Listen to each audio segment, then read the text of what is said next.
নমস্কার বন্ধুরা, জুমাস কিচেনে তোমাদের সবাইকে স্বাগত। আশা করি বন্ধুরা তোমরা প্রত্যেকেই ভালো আছো এবং সুস্থ আছো। আজকে আমি তোমাদের জন্য রেসিপি নিয়ে এসেছি মিনি বন। এবার মিনি বনটা কি করে করলাম সেটাই তোমরা দেখতে থাকো। মিনি বন রুটি। এবার দেখো এখানে কিছুটা ময়দা নিয়ে নিলাম। ময়দার মধ্যে একটু নুন দিলাম। ময়দাটা সবার প্রথমে আমি চেলে নিলাম। ময়দার মধ্যে দেখবে অনেক সময় নোংরা পোকা থাকে। এবার 1 চামচ চিনি দিয়ে দিলাম। এবার দেবো 2 চামচ 3 চামচের মতন গুঁড়ো দুধ।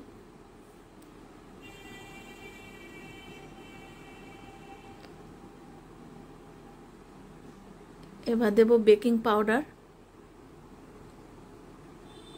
1/2 চামচ দিয়ে দিলাম বেকিং পাউডার।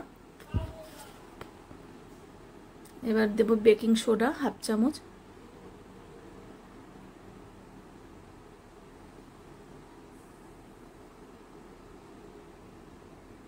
খুব নরম একটা ডো তৈরি করতে হবে, তাহলে কিন্তু বনগুলো খুব নরম হবে। এবার 2 চামচ তেল দিয়ে দিলাম, সাদা তেল।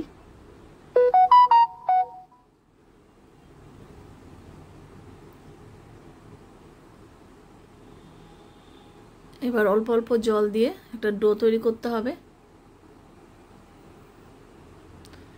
একটু উষ্ণ গরম জল দিয়েছি, তাহলে বনগুলো খুবই নরম হবে।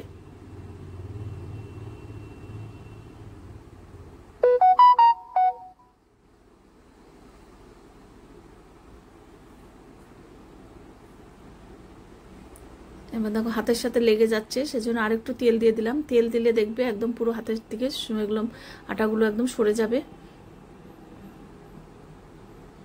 দেখো তেল দিয়ে এটাকে ঠিক করতে হবে। এবার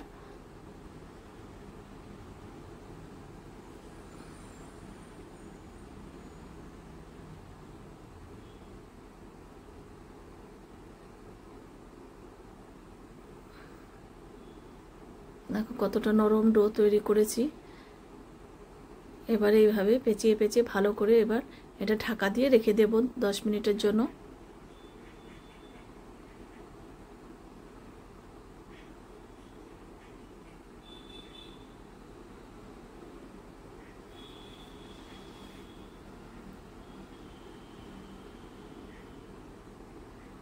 এবার একটু তেল দিয়ে দিলাম, ওপরটা শক্ত হবে না।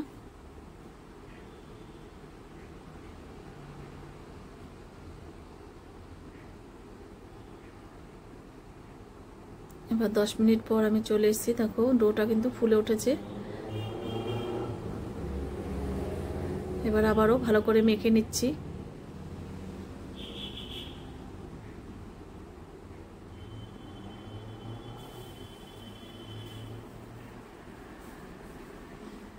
দেখো এবার একটু লেচি কেটে নিয়েছি। আমি ছোট ছোট করে করব মিনি বন, বড় করব না। এবার ছোট ছোট করে করলে দেখতেও সুন্দর লাগে, দেখবে বাচ্চারাও ভীষণ খুশি হয় ছোট ছোট করলে। এবার দেখো এইভাবে মুড়িয়ে মুড়িয়ে উল্টিয়ে উল্টিয়ে এভাবে বাইরের থেকে বাইরেরটা ভেতরে আনতে হবে, ভেতরেরটা বাইরে আনতে হবে। এইভাবে করে গোল করে বনের সাইজ করে নেব।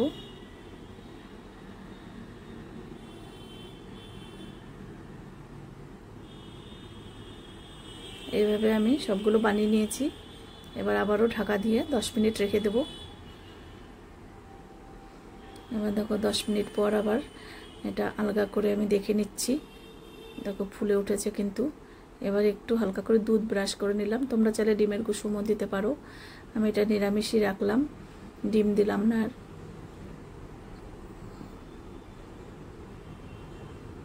ডিম দিলে, ডিমের কুসুমটা দিলে একটু কালারটা বেশি ভালো হবে। এবারে উপর দিয়ে একটু সাদা তিল দিলাম, দেখতে সুন্দর লাগবে।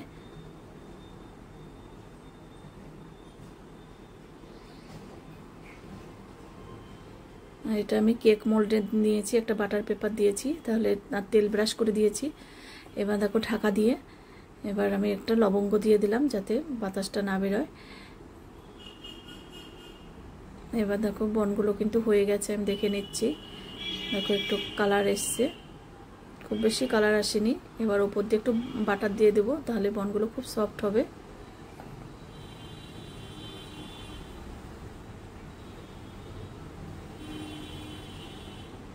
তোমাদের যদি বনের রেসিপি ভালো লাগে অবশ্যই একবার হলো এভাবে ট্রাই করো। আর সুন্দর সুন্দর রেসিপি পেতে হলে তাহলে অবশ্যই সাবস্ক্রাইব করে রেখো। টাটা বন্ধুরা।